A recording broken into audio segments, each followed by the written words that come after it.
નમસ્કાર વિદ્યાર્થી મિત્રો, શ્રી કડવીબાઈ વિરાણી કન્યા વિદ્યાલય આપનું હાર્દિક સ્વાગત કરે છે. ધોરણ 9 વિષય વિજ્ઞાન, પ્રકરણ 3 પરમાણુઓ અને અણુઓ. વિદ્યાર્થી મિત્રો, પરમાણ્વીય દળ વિશે આપણે ચર્ચા કરીએ. ડાલ્ટનના મત મુજબ દરેક તત્વ લાક્ષણિક પરમાણ્વીય દળ ધરાવે છે. અતિ સૂક્ષ્મ કદ ધરાવતા પરમાણુનું દળ નક્કી કરવું ખૂબ જ મુશ્કેલ છે. રાસાયણિક સંયોગીકરણના નિયમોના ઉપયોગ દ્વારા તેમજ ઉદ્ભવેલા સંયોજનો દ્વારા પરમાણુનું સાપેક્ષ દળ નક્કી કરી શકાય છે. શરૂઆતના સમયમાં પરમાણ્વીય દળ એકમને ટૂંકમાં AMU એટલે કે એટોમિક માસ યુનિટ તરીકે દર્શાવાતો હતો, પરંતુ IUPAC ની ભલામણોને આધારે તેને U વડે દર્શાવાય છે. U એટલે યુનિફાઈડ માસ એકીકૃત દળ તરીકે દર્શાવવામાં આવે છે.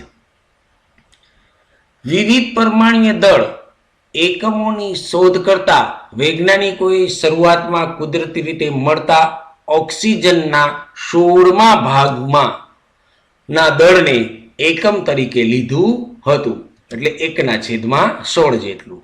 ઈસવીસન 1961માં પરમાણ્વીય દળ નક્કી કરવા માટે કાર્બન 12ના સમસ્થાનિકને પ્રમાણિત સંદર્ભ તરીકે પસંદ કરવામાં આવ્યો.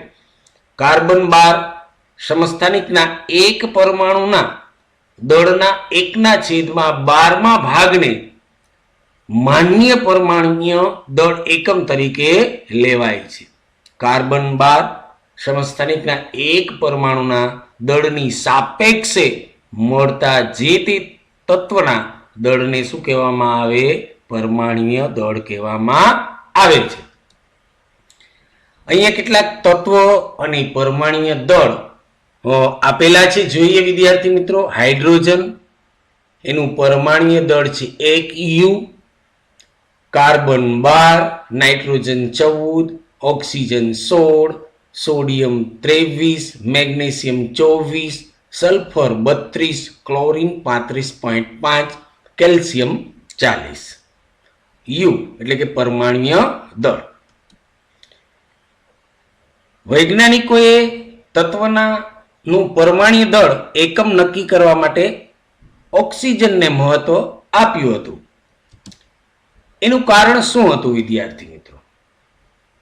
તો કે વિવિધ પરમાણ્વીય દળ એકમોની શોધ કરતા વૈજ્ઞાનિકોએ શરૂઆતમાં કુદરતી રીતે મળતા ઓક્સિજનના 1/16 એટલે કે 16મા ભાગના દળને એકમ તરીકે લીધું હતું. કારણ તો કે ઓક્સિજન અનેક તત્વો સાથે પ્રક્રિયા કરી સંયોજનો બનાવે છે.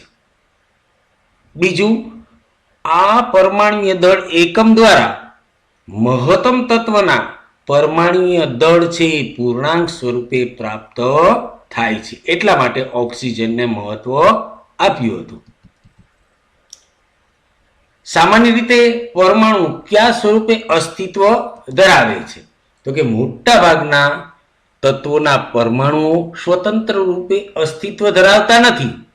બે કે તેથી વધુ પરમાણુઓ એકબીજા સાથે રાસાયણિક બંધથી જોડાય અણુ અથવા આયનની રચના કરે છે. આ અણુ અથવા આયન વધુ સંખ્યામાં જોડાઈને દ્રવ્ય બનાવે છે. પરમાણુના આ સ્વરૂપને આપણે જોઈ શકીએ, અનુભવ કરી શકીએ અથવા તો સ્પર્શ કરી શકીએ છીએ. તરત જ પ્રશ્ન થાય કે સાહેબ એ કઈ રીતે બને? તો કે દ્રવ્ય એટલે પદાર્થ શેનો બનેલો હોય? તો કે એ પરમાણુનો બનેલો હોય, બરાબર? એટલે આપણે એને અનુભવી શકીએ અને સ્પર્શ પણ કરી શકીએ. કોઈ એક પરમાણુને નરી આંખે જોવો શા માટે શક્ય નથી? તો કે દરેક તત્વનો પરમાણુ અતિ સૂક્ષ્મ હોવાથી નરી આંખે જોઈ શકાતો નથી. અણુ શું છે? તો કે સામાન્ય રીતે બે કે તેથી વધુ તત્વના રાસાયણિક સંયોગીકરણથી પરમાણુઓ સંયોજાય છે ત્યારે તેમાં પરમાણ્વીય પ્રમાણની સંખ્યા સાદા પૂર્ણાંકમાં હોય છે. આવા પરમાણ્વીય સંયોજનથી બનતા નાનામાં નાના કણને અણુ નામ આપવામાં આવ્યું છે. અણુ તત્વ અથવા તો સંયોજનનો નાનામાં નાનો કણ છે જે સામાન્ય પરિસ્થિતિઓમાં સ્વતંત્ર રીતે અસ્તિત્વ ધરાવે છે અને પદાર્થના એ તમામ ગુણધર્મો દર્શાવે છે. એક જ તત્વના પરમાણુઓ અથવા તો જુદા જુદા તત્વના પરમાણુઓ પરસ્પર જોડાઈને અણુ બનાવે છે. પરમાણ્વીયતા કોઈ પણ અણુના બંધારણમાં રહેલા પરમાણુઓની સંખ્યાને તે અણુની પરમાણ્વીયતા કહેવાય. વિદ્યાર્થી મિત્રો, અહીંયા ખાસ ધ્યાન રાખો કે કોઈ પણ અણુના બંધારણમાં રહેલા પરમાણુની સંખ્યાને તે અણુની પરમાણ્વીયતા કહેવાય. એટલે કેટલા પરમાણુઓ છે એ જ આપણે ગણવાના છે. એને શું કહીશું? પરમાણ્વીયતા કહીશું. કેટલાક અધાતુ તત્વના અણુ એક જ પરમાણુ દ્વારા બને છે. દાખલા તરીકે આર્ગોન, હિલિયમ. મોટા ભાગના અધાતુ તત્વના અણુઓ એક કરતા વધુ પરમાણુ દ્વારા બને છે. ઓક્સિજનનો એક અણુ ઓક્સિજનના 2 પરમાણુઓથી બનેલો છે. તેથી જ તે દ્વિપરમાણ્વીય અણુ O2 તરીકે જાણીતો છે.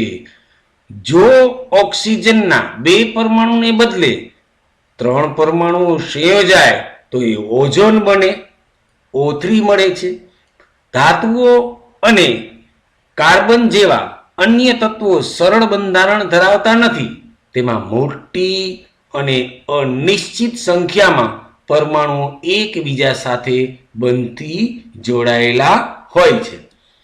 વિદ્યાર્થી મિત્રો, અહીંયા અધાતુ તત્વો અને ધાતુ તત્વોના નામ આપેલા છે અને એની પરમાણ્વીયતા આપેલી છે.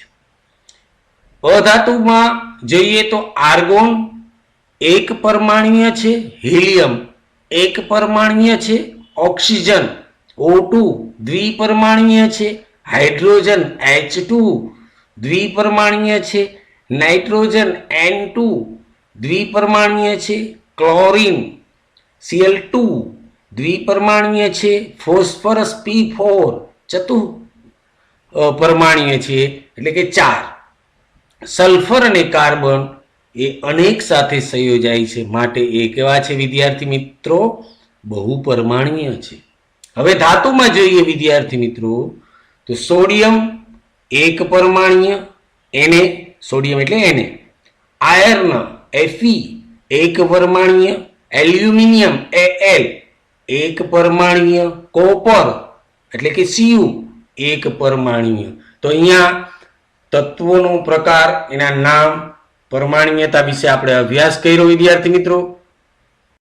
વધુ અભ્યાસ વિદ્યાર્થી મિત્રો આપણે નેક્સ્ટ પીરિયડમાં કરશું. આવજો. નમસ્કાર.